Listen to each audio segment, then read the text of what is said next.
हाँ, good morning, sorry good evening friends. जैसा कि आप सभी जानते हैं कि ये मेरा दूसरा इकोनॉमी की क्लास है। मैं रंजय कुमार आप सभी को अप स्किल के इस प्लेटफॉर्म पे आप सभी का स्वागत, अभिनंदन एवं आशीर्वाद। और जो भी चीज़ें हमारे द्वारा दी जा रही है वो सभी चीज़ों में अगर कहीं से भी कोई त्रुटि हो रही है, आप जी के द्वारा कुछ मैसेज भी आए हैं, उसका जैसा कि मैंने रिप्लाई आप जी को दिया भी, और कहीं से भी और भी कुछ प्रॉब्लम्स नज़र आए तो आप ज़रूर हमसे शेयर करने की कोशिश कीजिएगा। तो पहले तो मैं जैसा कि आपको बताया भी था पहले कि आने के वक्त मैं समाप्त कराऊंगा। समाप्त के बाद में फिर मेरा क्लास चलेगा, क्लास जो जहाँ तक हम छोड़े हैं फिर उसके आगे बढ़ेंगे, और उसके बाद लास्ट जो सेशन होगा क्लास का वो होगा इन्फॉर्मेशन के रूप में, जो भी क्लास से संबंधित हो, विषय से संबंधित हो, या फैकल्टी या डायरेक्टर सर से संबंधित हो। तो जैसा कि दोस्तों क्लास की अगर हम बात करें तो पिछली अध्याय में हमने आपको बताया था भारतीय अर्थव्यवस्था की समझ एवं उसका विकास। तो किस तरह से हम प्राचीन काल से फिर मध्यकालीन भारत में, फिर मध्यकालीन भारत के बाद में आधुनिक भारत में प्रवेश किए थे, बस उसका एक डायग्राम आपको दिमाग में बैठाने की मैंने कोशिश की थी। आगे बढ़ने से पहले कुछ और भी मुख्य बातें हैं जो आपसे करना बहुत ज़रूरी है। पहला यह है कि जो भी चीज़ें आपको बोर्ड पे लिखाए जा रहे हैं उसको आपको नोट्स के रूप में, एक संपूर्ण नोट्स के रूप में और बढ़ाते हुए चलना है। जो भी चीज़ें पॉइंट आउट करते रहूँगा मैं, आप उसको नोट आउट करते रहिए, और उसके बाद में कहीं से भी कुछ प्रॉब्लम्स होता है तो आप ज़रूर शेयर कीजिए। और 7 सिद्धांत बताए थे जो हमारे पढ़ाने का तरीका होगा, वो भी बताए थे किस तरह से हम पहले समझ विकसित करेंगे, फिर उसके बाद में डायग्राम के तहत रोड मैप, माइंड मैप, फिर प्रीवियस प्रॉब्लम, पीटी का, मेंस का, इंटरव्यू का, फिर उसके बाद में रिवीजन, किस तरह से हमेशा दिमाग में ये बातें रहेगी। अब हम आगे आते हैं कि हमारा जो टॉपिक है अर्थव्यवस्था, भारतीय अर्थव्यवस्था। इस टॉपिक को आगे बढ़ाने से पहले इस टॉपिक में कुछ ऐसे शब्द आएंगे जो आपके लिए शायद ज़्यादा जटिल भी होगा, जो पहले से पढ़ रहे हैं उनके लिए शायद सरल हो, लेकिन बहुत सारे नए विद्यार्थी हैं उनके लिए ये शब्द ज़्यादा मतलब प्रॉब्लम क्रिएट करेंगे। इसलिए मैं ऐसा मुझे लगा कि इन शब्दों को हम पहले से ही सॉर्ट आउट कर दें ताकि आपके मन में कोई भी प्रश्न पहले से उभर कर ना आए। पहला शब्द है जो कि उपयोगी शब्द, आप लिखिए अगला पॉइंट में। हमारा चैप्टर नंबर 1 ही चल रहा है, उसको मैं आगे बढ़ा रहा हूँ। चैप्टर नंबर 1 में था कि भारतीय अर्थव्यवस्था की समझ एवं उसका विकास क्रम। तो मैंने कल विकास क्रम बताया था और आज जो है हम बताते हैं, लिखिए दूसरा पॉइंट करके, चैप्टर नंबर 1 में ही है, लिखिए भारतीय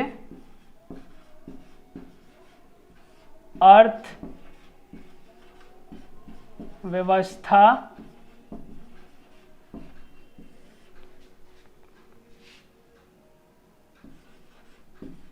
में उपयुक्त शब्द, या लिख सकते हैं यहाँ पे होने वाली शब्द या उपयुक्त शब्द लिख सकते हैं, ऐसे ही बस हमको समझना है चीज़ों को कि आखिर कुछ ऐसे शब्द हैं जो आपके समझ से बाहर है। पहला शब्द है संसाधन, जो बार बार आएगा, संसाधन। इसको इंग्लिश में रिसोर्सेस बोलते हैं। संसाधन, देखिए पहले जैसा कि मैंने आपको बताया था, पहले समझ विकसित करना है। तो पहले समझना है हमें, आपको लिखने की ज़रूरत नहीं है, जो बोलेंगे उसको लिखने की ज़रूरत नहीं है, जो बोर्ड पर हम लिखेंगे उसको ही कॉपी में सिर्फ लिखना है, अदरवाइज नहीं लिखना है। संसाधन आखिर कहते किसको है? संसाधन, धन तो है ही लेकिन ये संसाधन है। संसाधन कहने का मतलब कि प्रकृति में बहुत सारी चीज़ें जो प्रकृति प्रदत्त है, पहले से उपलब्ध है, जो बहुत कुछ को हम जानते हैं, बहुत कुछ को नहीं जानते हैं, लेकिन उनको हम संसाधन नहीं कहेंगे। क्यों? संसाधन उसको कहा जाता है जो मनुष्य अपने उपयोग के रूप में लाता है। मतलब मनुष्य केंद्र में है, मनुष्य जो है केंद्र में है। और जब तक मनुष्य जिन चीज़ों का उपयोग अपने दैनिक जीवन हो या सार्वजनिक जीवन हो या किसी भी तरह का हो, वो जब तक वो उपयोग नहीं करेगा तब तक वो संसाधन नहीं कहलाएंगे। एग्जाम्पल में आपको बता दें, लिखना नहीं है ये सब, सिर्फ आप समझिए क्या हम कहना चाह रहे हैं, सिर्फ आपको समझना है और कुछ नहीं। अब संसाधन आखिर है क्या, समझिए। जैसे धरती, अब धरती तो पहले से है, लेकिन धरती संसाधन कब हुई? जब हम इसमें क्या किए, खेती करना प्रारंभ किए, खेती किए, फिर अनाज उत्पादन किए, अनाज उत्पादन किए।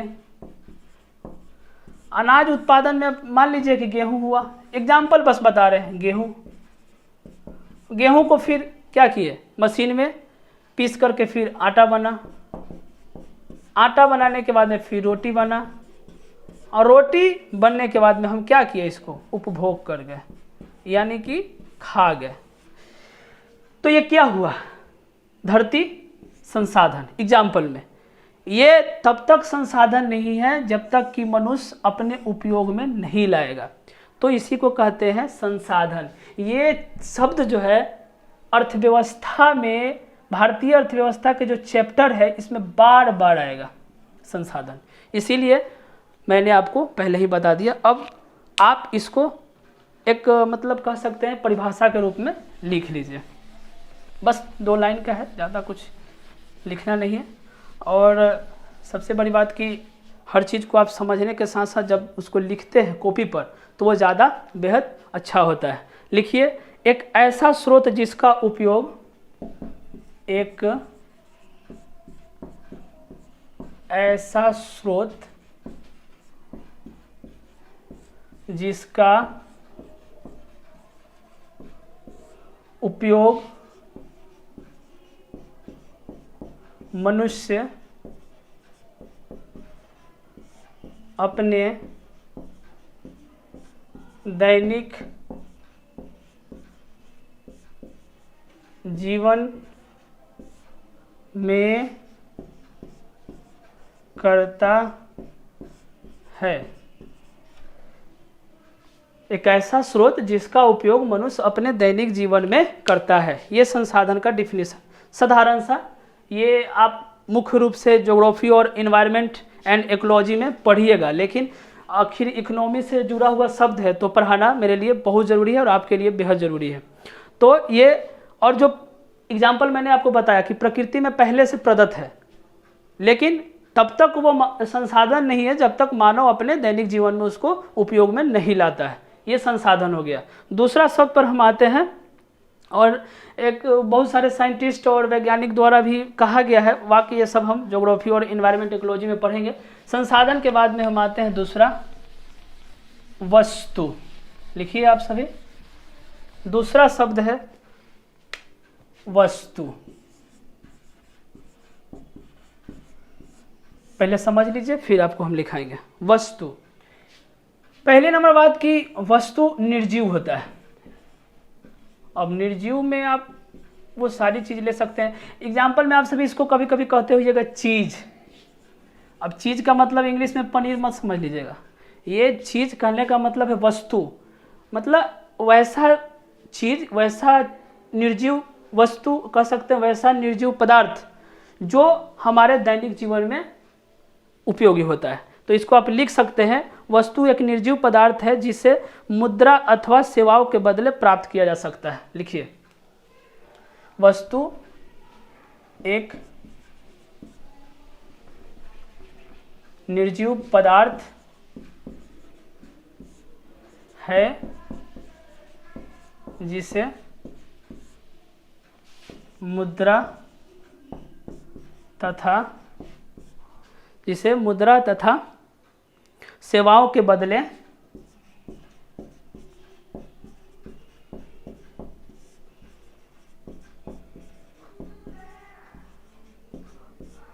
प्राप्त किया जाता है। ये वस्तु हो गया। दूसरा शब्द जो कि आप लिख सकते हैं यहाँ पे, सॉरी, मुद्रा अथवा लिख लीजिए, ज़्यादा बेहतर होगा। क्योंकि देखिए एक एग्जाम्पल हम आपको बताते हैं कि 3 इडियट्स मूवी देखे होइएगा, उसमें जो एक सर होते हैं तो पढ़ा रहे होते हैं, तो उसमें आमिर खान क्लास अटेंड करने जाते हैं, तो आमिर खान से पूछा जाता है कि व्हाट इज़ मशीन।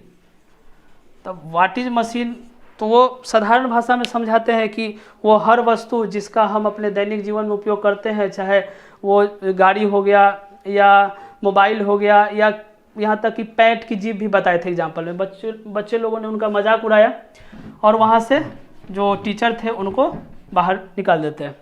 लेकिन फिर बाद में वही आता है स्टूडेंट, बोलता है कि मुझे फिजिक्स का जो भी टर्म्स था वो बोला, तो फिर टीचर गुस्सा आ जाते हैं, बोलते हैं कि इसे सीधा सीधी नहीं बोल सकते थे कि हमको फिजिक्स की किताब चाहिए। तो वो बोला कि मैंने पहले ही समझाने की कोशिश की। मेरे कहने का मतलब यह है कि आप भाषा समझ लीजिए, कॉन्सेप्ट समझ लीजिए, कोई दिक्कत नहीं है, लेकिन आपको एग्ज़ाम में, मेंस के जो एग्ज़ाम होता है उसमें लैंग्वेज बनाकर लिखना ही पड़ेगा, तभी आपके नंबर्स अच्छे आएंगे। तो इसीलिए यहाँ पे अथवा और तथा में अंतर इतना ही है, समझने की कोशिश कीजिएगा। तो मैंने बताया कि वस्तु एक निर्जीव पदार्थ है जिसे मुद्रा अथवा सेवाओं के बदले प्राप्त किया जाता है। ये हो गया आपको वस्तु। तीसरा शब्द है सेवा, जो बार बार आएगा, सेवा। पहले समझने की कोशिश कीजिए आखिर सेवा क्या है। सेवा का मतलब ये मत समझ लीजिए कि बाबा की सेवा करना और ये सब, वो सेवा है, लेकिन हमको इकोनॉमी के जो भी इससे संबंधित जो सेवा कहना चाह रहा है उसके मतलब से हमको समझना है। सेवा का मतलब है कि जैसे एग्जाम्पल में आप समझिए, शिक्षक क्या कर रहे हैं, पढ़ाते हैं। तो पढ़ाते जो है ये क्या हो गया, सेवा हो गया।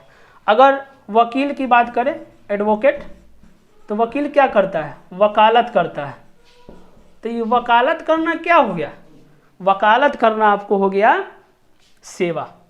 तो सेवा का जो सामान्य सा परिभाषा है आप लिख सकते हैं कि सेवा, एग्जाम्पल में आप दे दीजिए। सेवा का क्षेत्र अलग से हम पढ़ेंगे, इकोनॉमी में आगे हमारा जो चैप्टर है सेवा में हम पढ़ेंगे किस तरह से क्षेत्र 5 भागों में बांटा गया है। मुख्य रूप से 3 है, प्राथमिक क्षेत्र, द्वितीयक क्षेत्र, तृतीयक क्षेत्र। प्राथमिक क्षेत्र में आप सभी जानते हैं कृषि है, द्वितीयक क्षेत्र में औद्योगिक क्षेत्र है, तृतीयक क्षेत्र में सेवा क्षेत्र आता है, फिर 2 क्षेत्र और उभर कर आए। ये सब चीज़ घबराइएगा मत, ये सब चीज़ आगे पढ़ना है, बस हम आपको एग्जाम्पल बता रहे हैं। चूँकि यूपीएससी आपको पहले ही बता दिए थे कि ये अगर ग्लोब है, ये पृथ्वी है, ये धरती है, तो इस पर से यूपीएससी अलग से देखता है कि यहाँ क्या क्या घटना हो रहा है। तो आपको भी यहाँ बैठ कर देखना पड़ेगा आखिर क्या क्या हो रहा है, तब जाके आप इसके द्वारा होने वाली एग्जाम के प्रारूप को आप समझ पाइएगा और अच्छे से क्वेश्चन को डील कर पाइएगा। ठीक है दोस्तों, तो सेवा का मतलब आप समझ लिए, वस्तु, सेवा, संसाधन। बार बार ये सब शब्द आएगा, आपको परेशान कर देता है, इसलिए मैंने सोचा कि क्यों ना हम इस शब्द को पहले ही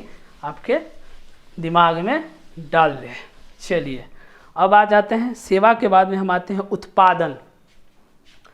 चौथा जो शब्द है उत्पादन। उत्पादन से पहले हम समझेंगे इतना ही तक का उत्पाद को, उसके बाद हम समझेंगे उत्पादन को। उत्पाद कह सकते हैं इसको, रॉ मटेरियल हुआ, रॉ मटेरियल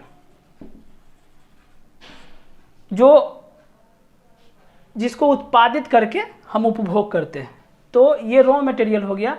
और वस्तु हो सकता है इसमें, ठीक है ना। तो इसी को हम क्या करते हैं, जब ये रॉ मटेरियल को हम क्या करते हैं, उद्योग में क्या करते हैं, प्रक्रिया करते हैं। जिस तरह से हम गेहूं का एग्जाम्पल बताए थे, तो उद्योग में हम प्रसंस्कृत करके और किसी भी तरह से जब हम उत्पादन करते हैं, जैसे एग्जाम्पल आप दे सकते हैं गेहूं हुआ, गेहूं को आप किस तरह से उत्पादन किए, मिट्टी में आप पहले क्या किए, जुताई हुआ, फिर उसमें बुआई हुआ, बुआई होने के बाद में अनाज उत्पादित हुआ, तो वही उत्पादन हो गया। तो इसी को उत्पादन कहते हैं। तो अब इसको आप साधारण परिभाषा में आप लिख सकते हैं जो हम बता रहे हैं। देखिए घबराने की जरूरत नहीं, ये सब आगे पढ़ना है, बस हम साधारण भाषा में समझा रहे हैं। कहते हैं ना गांव देहात वाला भाषा में, बस उसी साधारण भाषा में समझाने की कोशिश करें ताकि आप घबरा नहीं जाइए। ठीक है, आप उत्पादन का परिभाषा लिखिए कि उत्पादों द्वारा किसी वस्तु तथा सेवा, उत्पादों उत्पादों द्वारा किसी वस्तु तथा उत्पादों द्वारा, उत्पादों का मतलब हम बताए थे क्या, रॉ मटेरियल। तो उत्पादों द्वारा किसी वस्तु तथा सेवा का निर्माण करना, सेवा का निर्माण करना।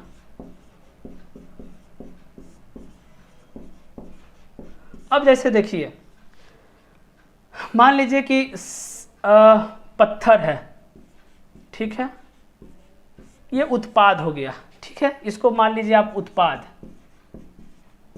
हो गया। अब पत्थर को उद्योग में ले जाइए आप, उद्योग में ले गए, तो उद्योग में ले जाने के बाद में क्या हुआ, ये पीस करके इसको क्या बना दिया, सीमेंट। तो ये क्या किया, उत्पादन किया सीमेंट। पहले पत्थर था, पत्थर क्या था, उत्पाद था। उत्पाद के बारे में हम आपको बता दिए हैं, जिसको उत्पादित करके हम उपयोग में लाते हैं। तो उत्पाद था, प्रकृति प्रदत्त है। तो उत्पाद को क्या किए, उद्योग में हम ले गए। उद्योग में ले जाने के बाद में क्या किए, वहाँ पे मशीन के द्वारा हम पीस के सीमेंट बना दिए। पत्थर से उद्योग में ले गए, उद्योग के बाद में सीमेंट बना, और सीमेंट के बाद में क्या हुआ, ये घर बनाने में काम आया। तो क्या समझे यहाँ पे, उत्पादों द्वारा किसी वस्तु तथा सेवा का निर्माण करना। तो यहाँ पे क्या हुआ, वस्तु का भी निर्माण हुआ, और सेवा का निर्माण कैसे हुआ, यहाँ पे बहुत सारे इंजीनियर, बहुत सारे लेबर का जो भी वर्कर होंगे, काम करेंगे, तो सेवा का उत्पादन हुआ कि नहीं। तो यहाँ वस्तु और सेवा का निर्माण करना, यही उत्पादन हो गया। शब्द को अच्छे से समझिए, क्योंकि जब तक शब्द नहीं समझिएगा, उसके नब्ज को नहीं पकड़िएगा, दोस्तों इकोनॉमी समझ से बाहर हो जाएगा। और ये बेसिक कंसेप्ट है, इसके बिना तो आप इकोनॉमी का क ख ग भी नहीं समझ सकते हैं। ये बेसिक है, वर्णमाला है, आप समझिए इकोनॉमी का। तो आप उत्पादन भी समझ लिए, उत्पादन थोड़ा सा इसको लिख लीजिए। एग्जाम्पल में आप इसको लिख सकते हैं ऐसे बना के, ताकि आपको समझने में काम आएगा। ये तो निर्माण करना लिख ही दिए थे, निर्माण करने के बाद में जो एग्जाम्पल में लिखिएगा, और इसमें ये भी लिख दीजिए कि जिससे, ये हम बताएं ना कि इसको हम निर्माण कर दिए, तो निर्माण करने के बाद में क्या होगा, निर्माण करने के बाद होगा जिससे मानवीय आवश्यकताओं की पूर्ति की जा सकती है। जिससे लिखिए, जिससे मानवीय आवश्यकताओं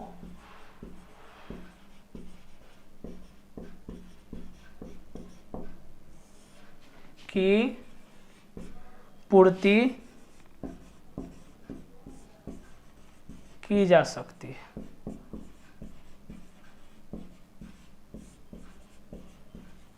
ये हमारा फाउंडेशन क्लास चल रहा है दोस्तों, ये 1.5 साल का क्लास है। पूरा मेरा प्रयास रहेगा हमारी टीम के द्वारा कि आपको पूरा यूपीएससी का जो भी चीज़ें हैं, सारा चीज़ें आपको कवर कराई जाएगी। आप हमसे जुड़े रहिए विश्वास के साथ, आपको कहीं से भी कुछ छोड़ने वाले नहीं है, सारा कुछ मिलेगा।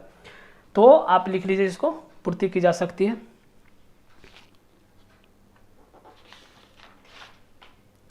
और एग्जाम्पल में आप लिख लीजिएगा किस तरह से मैंने बताया था। पत्थर दिख रहा है ना, नहीं दिख रहा होगा, ठीक है मिटा देते हैं, नीचे है थोड़ा। तो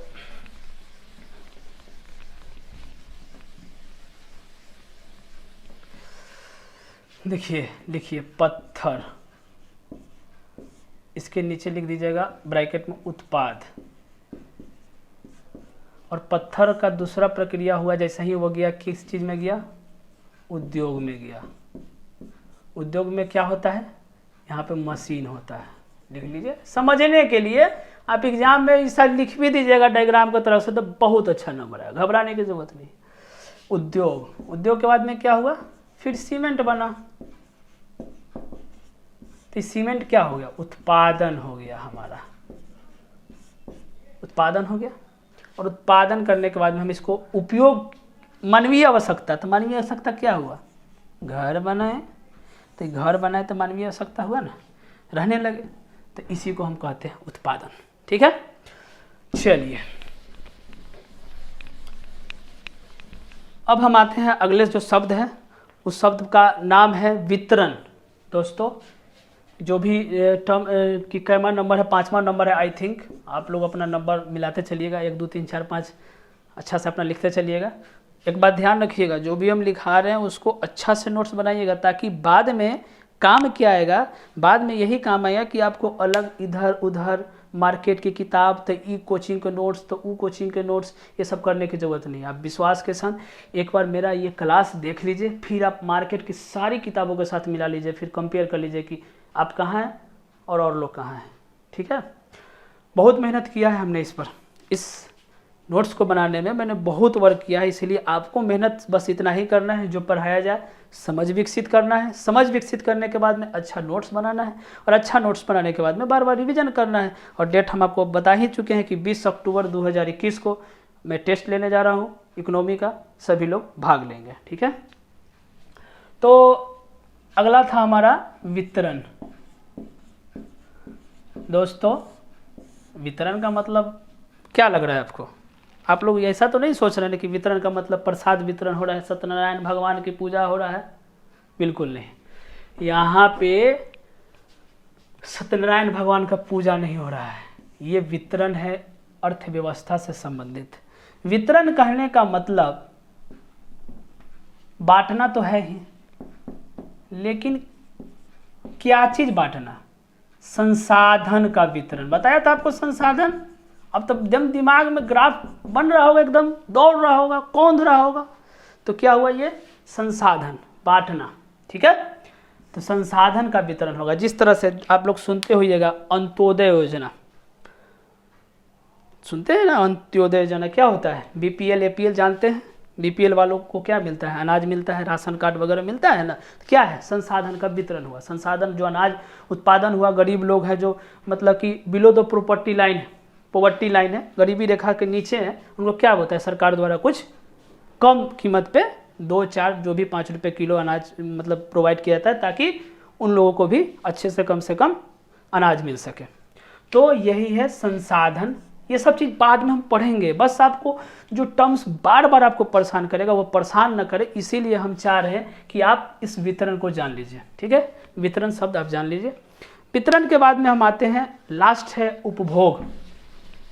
सब कुछ तो करिए लिए, अब क्या करना है? पचा जाना है। अब क्या पचाना है से हम आपको बता ही देते हैं। देखिए दोस्तों, ये है उपभोग, आई थिंक 6 नंबर है उपभोग।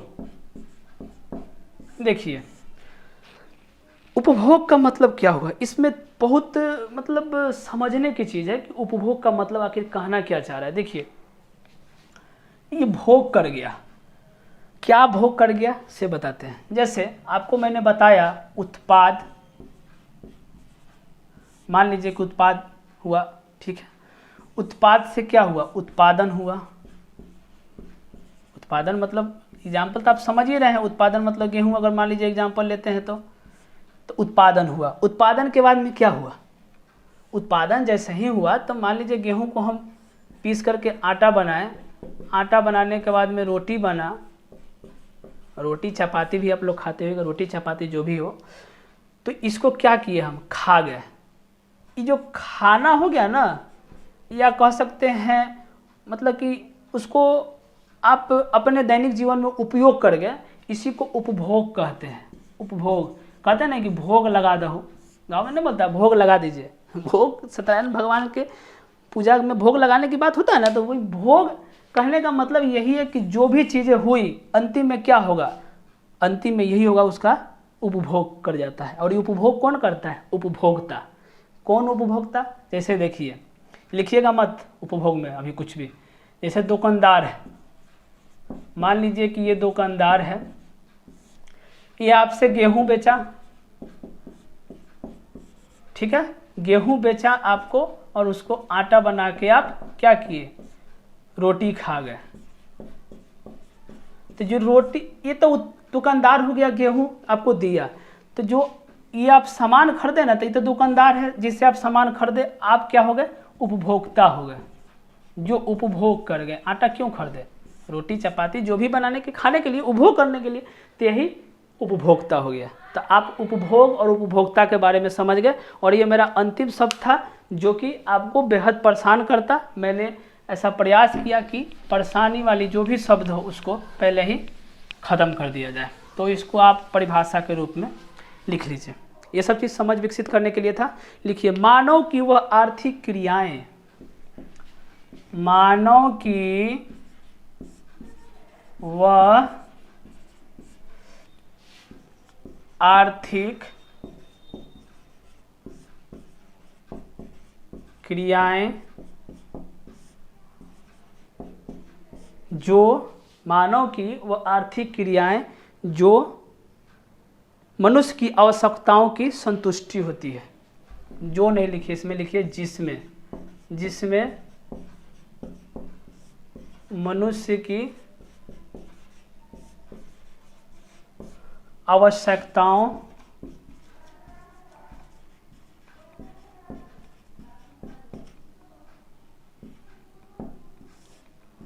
की संतुष्टि होती है। ये संतुष्टि शब्द आया, जैसे देखते हैं आप कहते होइएगा, कभी कभी बहुत पढ़ लेते हैं तो क्या कहते हैं, मन भर गया।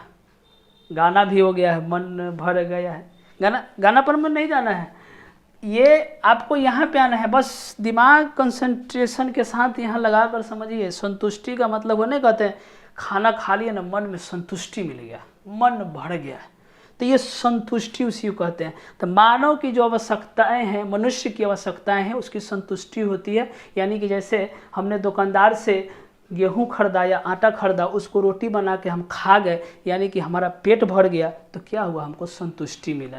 तो यही कहना चाह रहा है, उपभोग का मतलब यही होता है कि मानव की वह आर्थिक क्रिया है जिसमें मनुष्य की आवश्यकताओं की संतुष्टि होती है। लिख लीजिए आप सभी।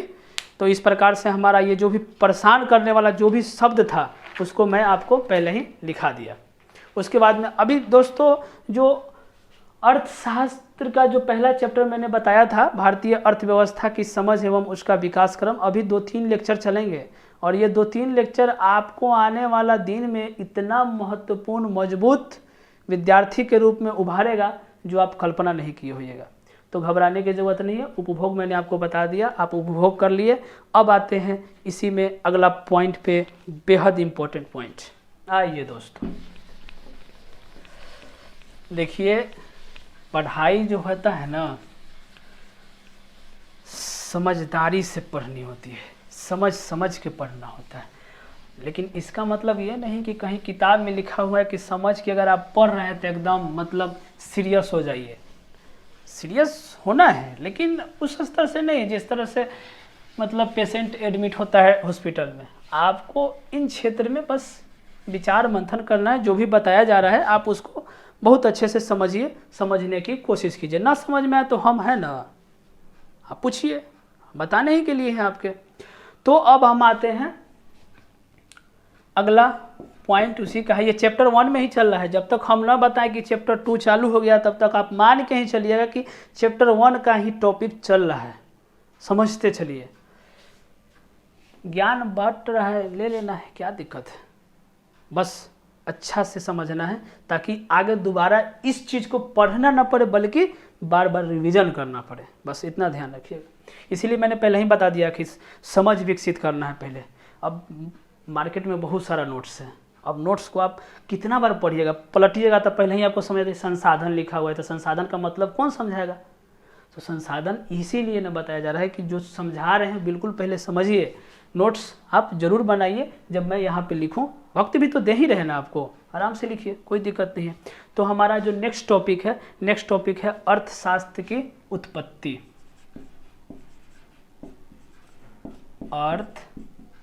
अर्थशास्त्र की उत्पत्ति, ये हमारा टॉपिक है। जानना जरूरी, कैसे उत्पत्ति हुआ, ये सब चीज़ जानना बहुत ज़रूरी है दोस्तों, ठीक है।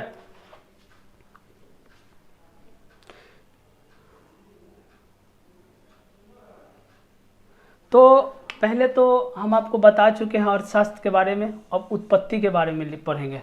उत्पत्ति के बारे में आप सभी लिखिए, जो मैं पॉइंट लिखा रहा हूँ आप लिखने की कोशिश कीजिए। जैसा कि मैं देख रहा हूँ अभी हमारे बीच जुड़े हुए हैं बहुत सारे बच्चे, मैसेज भी उनका रहा है दोस्तों, माफ़ी चाहते हैं, मैसेज का रिप्लाई नहीं दे सकते हैं। मैसेज का रिप्लाई हम क्लास के बाद आपको ज़रूर देंगे। तो इसलिए घबराने की ज़रूरत नहीं है, और जो बताया जा रहा है बस उसको समझने की कोशिश कीजिए। आप सभी नोट कीजिए कि प्राचीन काल में, देखिए प्राचीन काल में कई दार्शनिक का मतलब सोच रही होगा कि दार्शनिक क्या है। दार्शनिक का मतलब जो दर्शा दे, कोई भी दर्शन लिखता होगा तो अर्थशास्त्र पर भी कुछ अपना जो रिसर्च किए होंगे तो वही दार्शनिक का मतलब है। इससे घबराने की बिल्कुल ही ज़रूरत नहीं है। तो दार्शनिक या विचारक ये सब एक ही है। दार्शनिक जो है अर्थशास्त्र संबंधित प्रश्नों पर हल करने का प्रयास किया है, यानी कि इसमें बहुत सारे प्राचीन काल में कई दार्शनिकों ने अर्थशास्त्र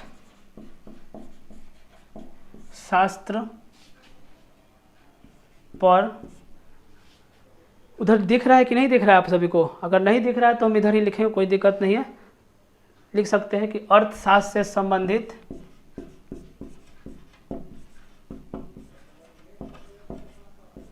प्रश्नों को हल करने का प्रयास किया। अभी तक कुछ नहीं समझ में आया इसमें बात। ये सीधा बात है कि हाँ, प्राचीन काल में कई दार्शनिकों ने अर्थशास्त्र से संबंधित प्रश्नों को हल करने का प्रयास किया। तभी दार्शनिक अब मन में उभर रहा हो कि आखिर दार्शनिक ही कौन है, कुछ नाम तो कोई होगा। तो उस दार्शनिक का नाम है, प्राचीन काल में अगर कह सकते हैं तो ग्रीस के दार्शनिक है प्लेटो और अरस्तु। लिखिए यहाँ पे लिखिए, एक पॉइंट ये हो गया। दूसरा लिखिएगा, मिटा देते हैं जहाँ तक हमको लगता है। ये वाला लाइन लिख लीजिए आप सभी, नहीं तो स्क्रीनशॉट ले सकते हैं, कोई दिक्कत नहीं है। दो का नाम आता है, ग्रीस के ही हैं, प्लेटो और अरस्तु। लिख लीजिएगा, प्लेटो और अरस्तु। प्लेटो और अरस्तु बहुत महत्वपूर्ण नाम है, ठीक है। ये जो है एक अवधारणा दिया था, अवधारणा का नाम था निजी संपत्ति एक वैध अवधारणा। देखिएगा, एक अवधारणा दिया था निजी संपत्ति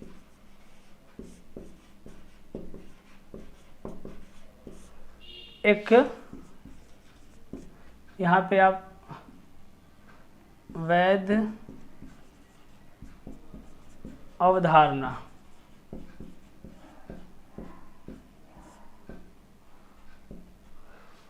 या दो एक कंसेप्ट दिए थे कि निजी संपत्ति एक वैध अवधारणा के बारे में इन्होंने बताया और विषय को स्पष्ट करने का प्रयास किया। और एक और नाम आता है 13वीं शताब्दी में इतालवी दार्शनिक थॉमसन एक्विनास। दूसरा लिखिएगा,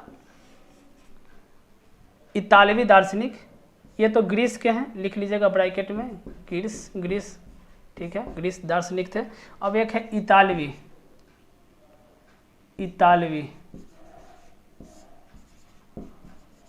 दार्शनिक, इतालवी दार्शनिक। इन्होंने जो है वस्तु और सेवा के बारे में, किस तरह से खरीदने और बेचने की बात होती है उसके बारे में लिखाया, नैतिक उस पर पहलुओं पर चर्चा की। तो लिख लीजिएगा थॉमस एक्विनास, इतालवी दार्शनिक जो था थॉमस एक्विनास,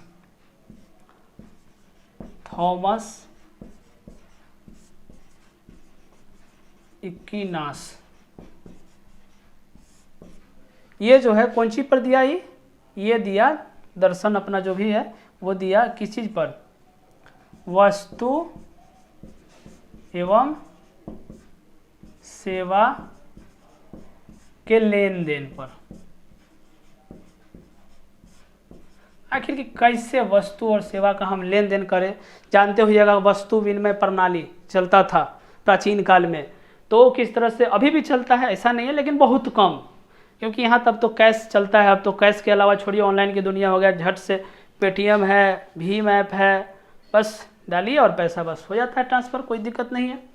तो यहाँ पे ये किस तरह से हमारा अर्थव्यवस्था का विकास हुआ है, ये उत्पत्ति के बारे में हम चर्चा कर रहे हैं। इतालवी दार्शनिक थॉमस एक्विनास द्वारा वस्तु और सेवा के लेन देन और खरीदने और बेचने के नैतिक पहलुओं पर चर्चा की गई। मध्य युग में आते हैं, तो मध्य युग में आप जानते हैं कि उस समय तक हम जैसा कि जानते हैं मध्ययुगीन में बताया था आपको कि व्यवस्थित ढंग से अर्थव्यवस्था का विकास नहीं हुआ था मध्ययुगीन काल तक। उसके बाद में उसी समय किस तरह से हम पुनर्जागरण प्रबोधन के समय के बाद आपको घटना आपको बताए थे, उसके बाद में थोड़ा सा उसमें विकास हुआ और यूरोपीय जो भी वैज्ञानिक थे उनके द्वारा कंसेप्ट लाया गया। तो अब हम आते हैं महत्वपूर्ण लाइन पे। 16वीं से 18वीं शताब्दी तक के मध्य में यूरोपीय राष्ट्रीय संपत्ति पर एकाधिकार कर आंशिक रूप से शक्तिशाली बनना चाहते थे। पूंजीवाद का कंसेप्ट यहीं से आया, आप लिख लीजिएगा 16वीं से 18वीं शताब्दी में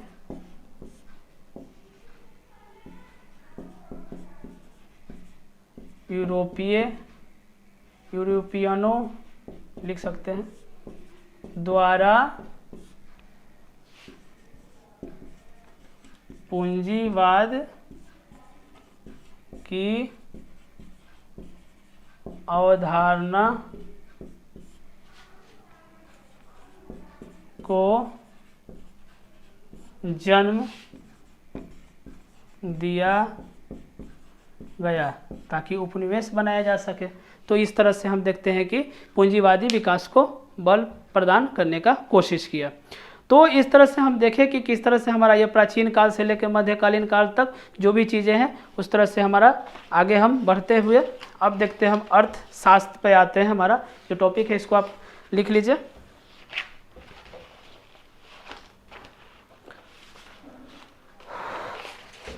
बहुत गर्मी है।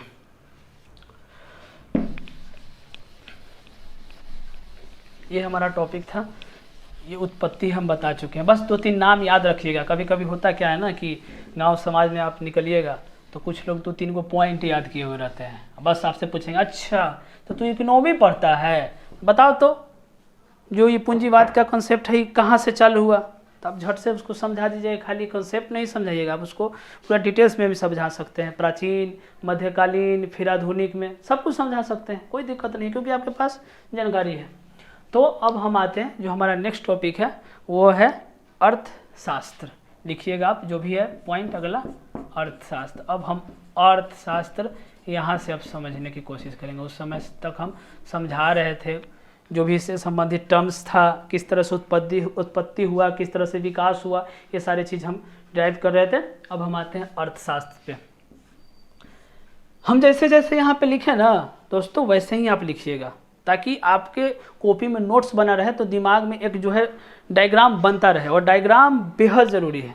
जब तक दिमाग में डायग्राम नहीं बनेगा, नहीं कौंधेगा, आप हमेशा याद नहीं रख पाइएगा। समझना बहुत ज़रूरी है। देखिए यहाँ पे है अर्थ, यहाँ पे है शास्त्र, ठीक है। हम अब अर्थशास्त्र का जो भी है थोड़ा वो डिफिनीशन के साथ किस तरह से अर्थशास्त्र का वर्गीकरण हुआ है। जैसे कि आप सभी जानते हैं माइक्रो इकोनॉमिक्स किस तरह से उसमें छोटा छोटा व्यक्तिगत स्तर पे भी अर्थशास्त्र का अध्ययन करते हैं और राष्ट्र के स्तर पे भी अर्थशास्त्र का अध्ययन करते हैं, तो वो माइक्रो इकोनॉमिक्स में आता है। तो इस तरह से हम अर्थशास्त्र का वर्गीकरण और अर्थशास्त्र के जो सिद्धांत पढ़ाने के बाद हम सीधे आएंगे कहाँ पे, अर्थव्यवस्था पर आएंगे, ठीक है। तो घबराने की ज़रूरत नहीं है। जैसा कि हम देख रहे हैं कि लाइट का थोड़ा प्रॉब्लम्स है और मेरा जो जिससे हम आपको 2-2 क्लास ले रहे हैं और टीचमेंट पे जैसा कि मेरा टैबलेट है वो बैटरी मेरा पूर्ण रूप से डाउन होने वाला है, तो हम क्षमा चाहते हैं। इसी क्लास को हम पूरा कल लेंगे और कोशिश करेंगे कि ये क्लास मैं सुबह में लूँगा लगभग 7 बजे के आसपास। 7 बजे से 8 बजे तक आप लोग क्लास जो भी छूटा बड़ा होगा वो मैं आपसे क्लास लेने की कोशिश करूँगा। और क्षमा चाहता हूँ, व्यवस्था में थोड़ा प्रॉब्लम्स है, तो धीरे धीरे सुधार होंगे। तो इसी के साथ आपसे इजाज़त चाहते हैं। और थोड़ा सा इन्फॉर्मेशन लास्ट में आपको हम बता देना चाहते हैं, कुछ भी प्रॉब्लम हो आप ग्रुप नंबर है और भी हमारे डायरेक्टर सर का भी नंबर दिया गया है, आप बजाते up skill UPSC and PCS classes पर जा करके सर्च कर सकते हैं और जो भी इन्फॉर्मेशन लेना है आप ले सकते हैं। तो कल दोस्तों मेरी जो क्लासेस हैं 7 बजे सुबह से लेकर 8 बजे सुबह तक चलेगी और director sir Shri Ravikant sir की जो क्लासेस है वो 10 बजे से या मतलब 10 बजे से क्लासेस चलेगी उनकी और 10 बजे से 11 बजे तक, जिसमें आप आर्ट एंड कल्चर की क्लास कर सकते हैं। तो दोस्तों टाइम टेबल का बेहद ख्याल रखें और लाइव क्लास से जुड़े रहें, क्योंकि लाइव क्लास में होता है ना कि आपका जो दिमाग है बिल्कुल एक्टिव रहता है। अब आप सोचते हुए कि लाइव क्लास में हम डेटा क्यों खर्च करने जाए, क्यों ना हम बस वीडियो रिकॉर्ड डाला हुआ यूट्यूब पर जाके क्लास कर ले। लेकिन दोस्तों लाइव क्लास होता है, एक तो हम लोग ऑफलाइन जुड़े हुए नहीं है, ऑनलाइन में भी हम सोच रहे हैं कि अब यूट्यूब पर देखें तो फिर ये तो बिल्कुल कह सकते हैं कि खुद के साथ नाइंसाफ़ी है। तो आप सभी इस चीज़ को नोट डाउन कर ले। और 2 क्लासेस है, इसमें रंजय सर की क्लास होगी जो मैं खुद पढ़ाऊंगा, और ये रविकांत सर की क्लास होगी आर्ट एंड कल्चर की। आप सभी दोनों क्लास अटेंड करें, बेहद खुशी होगी। और इसी के साथ हम इजाज़त चाहते हैं। नमस्कार दोस्तों, गुड नाइट। बैटरी डाउन हो गया था।